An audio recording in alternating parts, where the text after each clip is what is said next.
Hi, I'm Andrew. Welcome back to the Moving to the UK podcast, your guide to relocating to the UK with confidence. I cover the north of the UK. In this podcast, we focus on the property side of your move, from finding the right place to rent or buy to choosing the area that suits you best. Hi, I'm Mark. I cover the south of the UK. We also bring in trusted guest experts to cover everything else you need to know, from visas and cost of living to schools and day-to-day life in the UK. Packed with practical advice, real stories and honest insights to help you make informed decisions. Don't forget to join our Facebook group Relocation to the UK to ask questions, share experiences and connect with others on the same journey. Let's get started. Welcome, Melissa. Melissa's our local immigration lawyer. And we're pleased to have you here tonight. We always have lots of questions about visas, Melissa. It's one of the biggest topics we have. Obviously, you need to get this sorted before. So first of all, just to the people who are watching for the first time, tell us a bit about your background and who you are. So I'm Melissa, as you've said, Mark. I am from the US originally, although you wouldn't probably guess that from my accent. But I am a Californian girl by heart. I've been in the UK many years now, ended up qualifying as a solicitor in the UK, and I have specialised in UK immigration law since 2001, which is longer than I probably would like to admit. I started off my career in the City of London, heading up the immigration team at a very large law firm there. I was there for, about 8 years, I think. And then I went and became a partner in another London law firm and headed up their immigration team.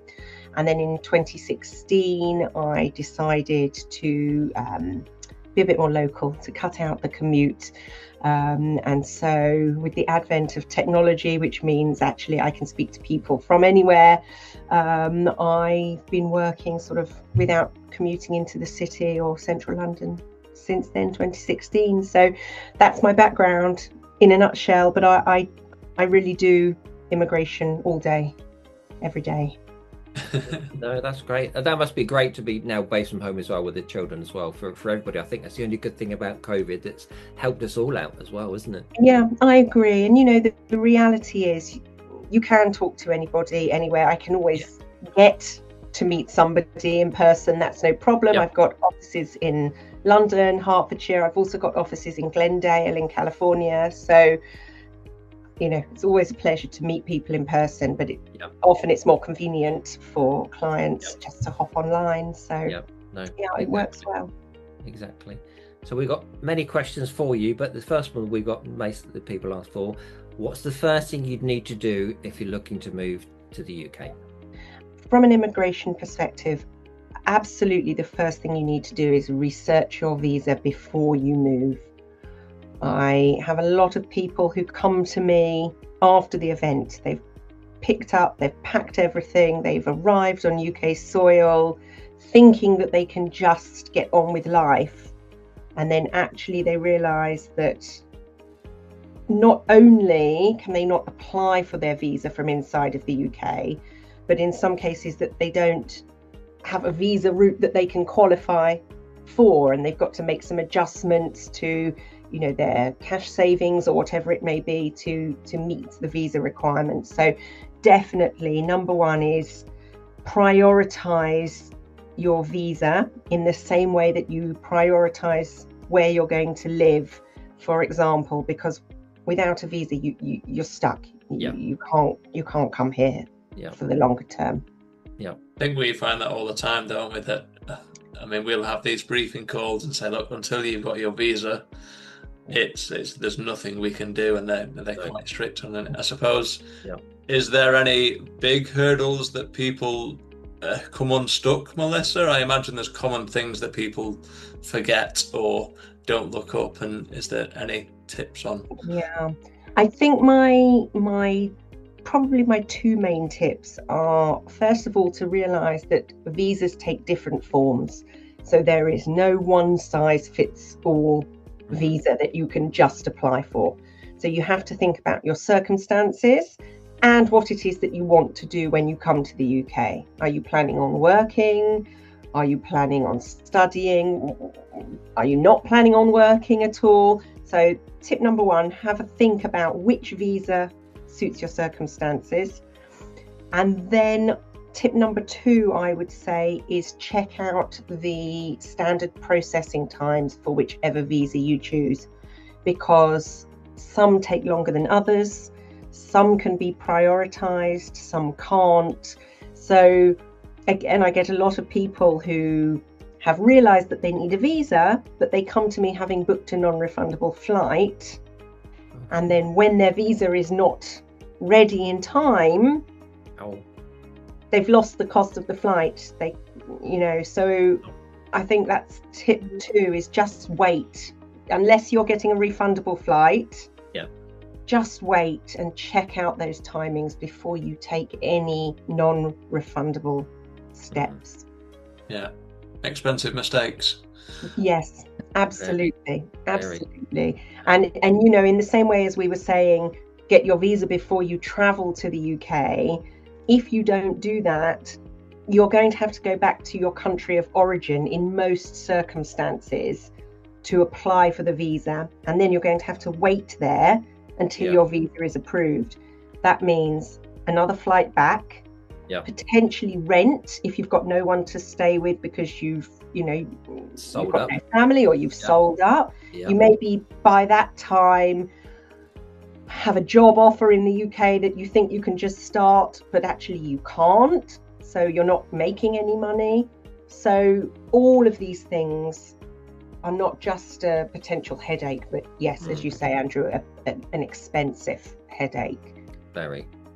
That was one of my next questions, was do you need a sponsor visa to apply? Now, obviously that can be it used to be called a tier 2 visa. It's now called skilled worker, is that right? Yes, it's now called skilled worker. So the skilled worker visa is one of the various visas that are available. And one of the most popular ones, probably for people with a job, maybe? It is one of the most popular ones, outside of probably the spousal visas where you've got a British, say, partner and you're coming to join them in the UK. But skilled worker, yes, for people in a corporate setup who are either transferring their job from overseas to the UK, or they've got a new job offer with a new employer in the UK, skilled worker is popular. And in those cases, yes, you do need a sponsor in order to come to the UK. And there are a few things to think about with the skilled worker visa. First, you've got to have a sponsor that holds a sponsor license or is willing to apply for a sponsor license, and that can take a bit of time. So again, that plays into... Sorry, say again? I was going to say, are they expensive for the company to become a license? Not particularly, I would say. The fees vary depending upon the size of the company, and that can depend on number of employees, annual turnover, that sort of thing. But the actual sponsor license itself is unlikely to cost you more than £2,000 for the actual sponsor license. Factoring in various bits and pieces, maybe priority processing. Where the costs come in are for the actual visa, because you need a certificate of sponsorship, and then there's the immigration health surcharge, so it does add on a bit. But yes, think about the employer. Do they have, or can they get a sponsor license? And then, particularly now, the Home Office overhauled the skilled worker visa last year. They removed many professions which they now deem to be lower skilled. They have kept a number of medium skilled roles, but you can only be sponsored in those if you are already in the UK on a skilled worker visa. And then they have higher skilled roles. And in most cases, not all, because there's always exceptions, but in most cases, if you are coming for the first time to the UK as a skilled worker, you have got to be employed in a higher skilled role, or deemed by the Home Office to be a higher skilled role. And then there are salary thresholds. also that have to be met, which vary again depending upon the role that's being done. And so they've increased a bit as well, haven't they? So yes, they have. They've increased. It's definitely more difficult, I would say. Certainly not impossible, but more difficult now to get a skilled worker visa than it might have been, a couple of years ago, because they really have narrowed it down, ostensibly in an effort to employ more local workers. But and this may not be a question to you, really unfair to you in a way, but as in, some people don't know how the NHS works, but there's an NHS surcharge that you have to pay up front as well. Yes, that's right. Yes. So for an adult, that's £1,035 per year currently, although I believe it is going to increase later this year to, I can't remember, I think it's 1,400 and something. I'd have to check, but that's worth checking. And it's slightly less for children who are under 18. It covers a year of NHS access. But the important thing to note, which is sometimes missed, is that you have to pay for the full duration of your visa at the point of application. So you can't spread it out. No. I think everyone gets a massive shock at that, because I'm like, look, if it's a 5-year visa and it's a family of 4, it becomes quite expensive. Exactly. Yes. Is it? If it's a spousal visa, this is what I wasn't too sure of. If they're coming back and they've got kind of some UK ancestry, how does it work with the IHS for that? Exactly the same. Oh, really? Right. No discount. The only visa applicants who don't have to pay the IHS are those on a health and care worker visa, which is a category of the skilled worker visa for doctors and nurses and people working in the health field. Okay. And I guess, it might feel a bit odd perhaps to charge them for NHS use when they're working for the NHS. But otherwise, everybody has to pay the IHS. Right. Yeah. Okay. That's good to know for, Yeah, because I was going to ask. No, go ahead. No, go on. I was just going to say, with the skilled worker visa, sometimes you will get an employer who's willing to pay those costs for the employee. So that's another question that someone can ask, how much of this cost do I have to meet myself? Of course, that's only in a corporate sponsorship set. Those people on a spouse visa, for example. No one else to pay it. No. Wow. I was going to ask, actually, some of the fees you cover there is not as a general rule, but are the government fees, they're obviously going to be going up as well. I know they've gone up over the years to now £1,035. Are they generally, is there a rough visa cost approximately, excluding NHS or not? But, it really it's an unfair varies. question, really. Well, it varies so widely, but I suppose a really broad strokes approach to that is the longer the visa, the more expensive it is likely to be at the outset. So when you're talking about, for example, indefinite leave to remain, which is settlement, then you're talking several £1,000s because it's forever. A 6-month visitor visa will be significantly less because it's for such a short period of time, really. So it varies enormously, but the visa fees, again, there are a couple of exceptions, but on the whole, they are only going to go up. And actually, last week, the government published the new fees from April. They tend to go up, certainly in April every year, and often again in November. Wow. So there are further increases from April of this year. Right. It's like they want to stop people coming to the country almost, in a way. What makes you say that? Which is frustrating, because we need medical engineers, everything, and you think, absolutely, that's the world we live in. Yeah, it is. One other question we had from somebody a couple of weeks ago now that's asked me this. Again, this is how long is a piece of string, really? If they supply all the documents to you and you're able to process the development, etc., in a non, I don't know, whenever the peak times are, roughly how long are they talking to roughly get a visa? Are we talking weeks, months? And again, as a ballpark. Yeah, so I usually say that I will do my very best to work to the applicant's timeline. So if somebody says to me, look, I'm in a real rush, I will make sure that I do my part as quickly as I possibly can. You can't push the government along even quicker, can you? You can only do as much as right, you can do. Exactly. So the government is a different kettle of fish. Once that visa is submitted, the application is submitted, it's difficult to say. A lot of this sort of shorter term visas, and again, it varies whether you're applying from in-country or from overseas. Oh, yes. Let's assume we're going to be coming from overseas to the UK for the first time.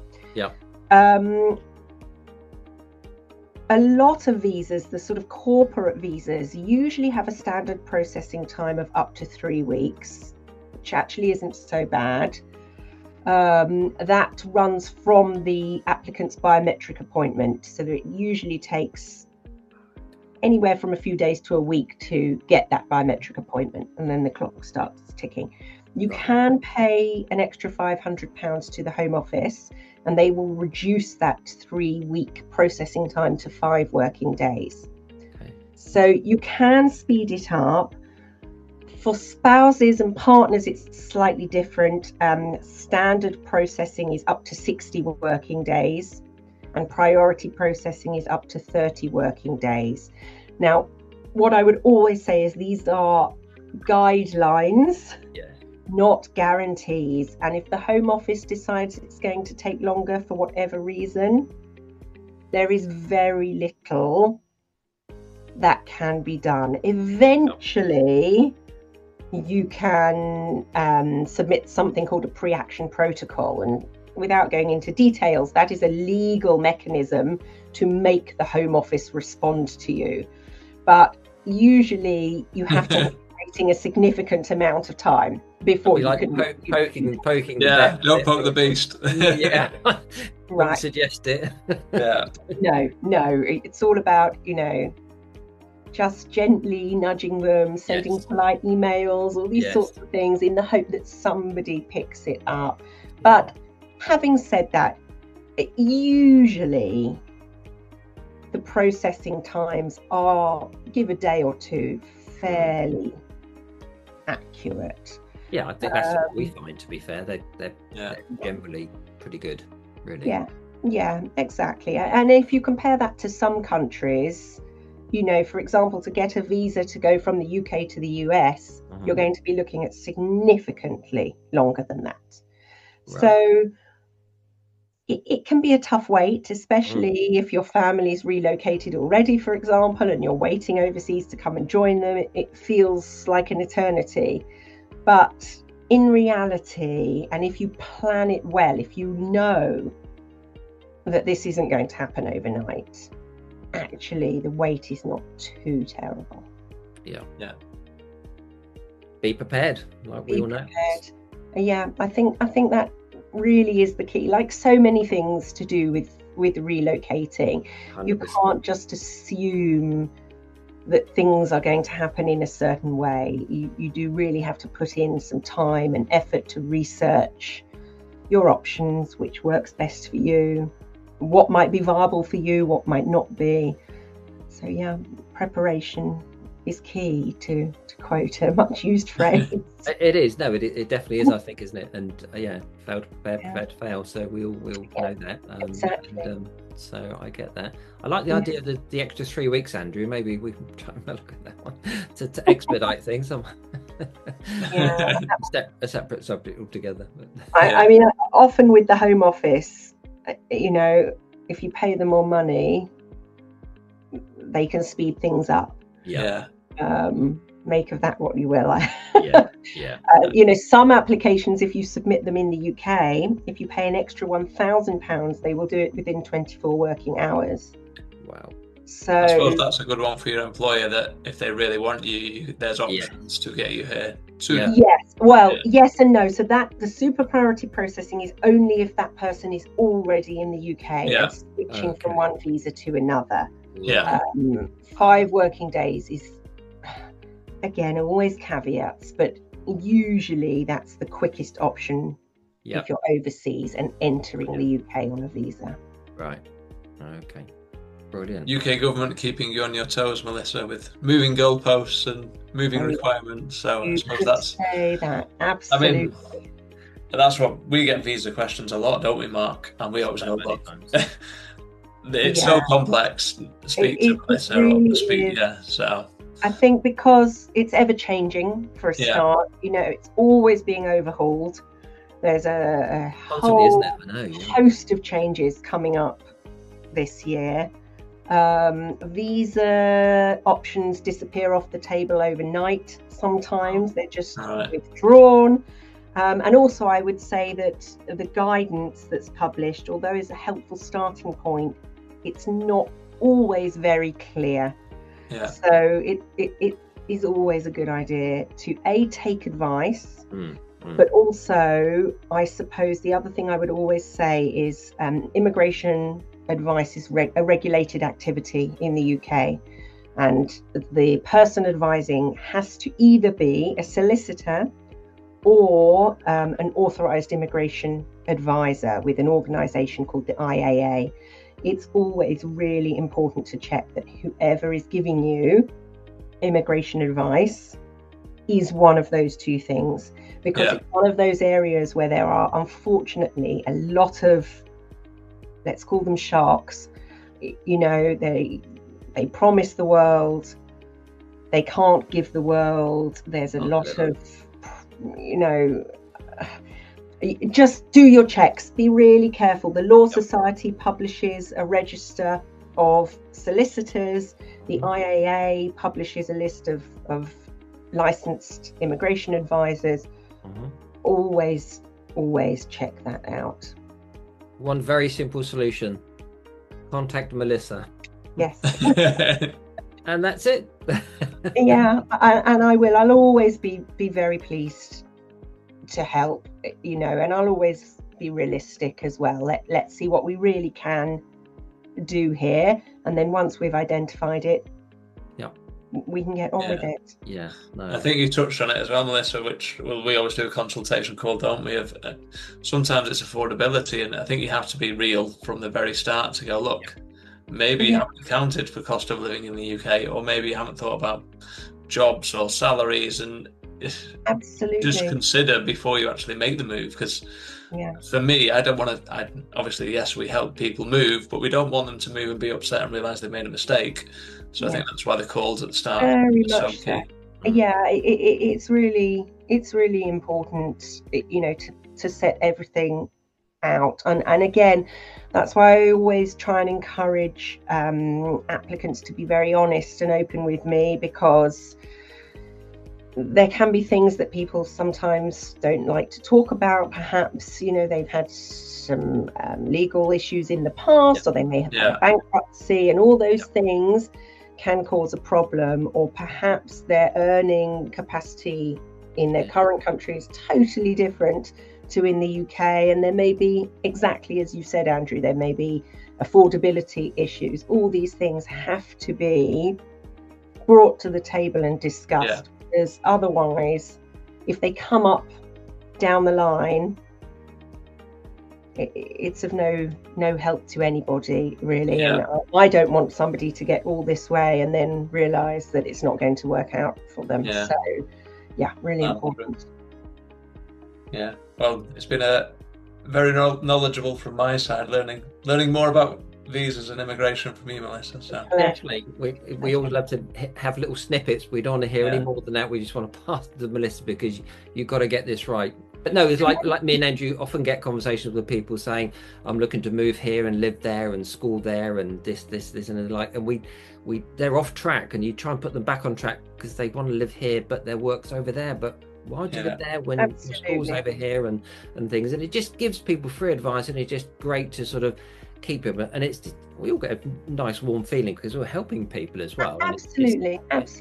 And you know, I would hate to try to give somebody advice about a location to live in, or how to find a property, or you know, where to start with a school application. It's just not my field. So I'm exactly the same. I'd much rather say, yes, this is really important that you think about this. Let me connect you with an expert. And I think it's good that all of us have many years experience in all what we do, but we all have children as well, and I have grandchildren as well, so I've seen it from all different levels. But you have a personal side to it. We're not just talking about something that we've never been a part of. Absolutely. And especially for me as an expat myself, you know, it is a really lived experience. Absolutely. Brilliant.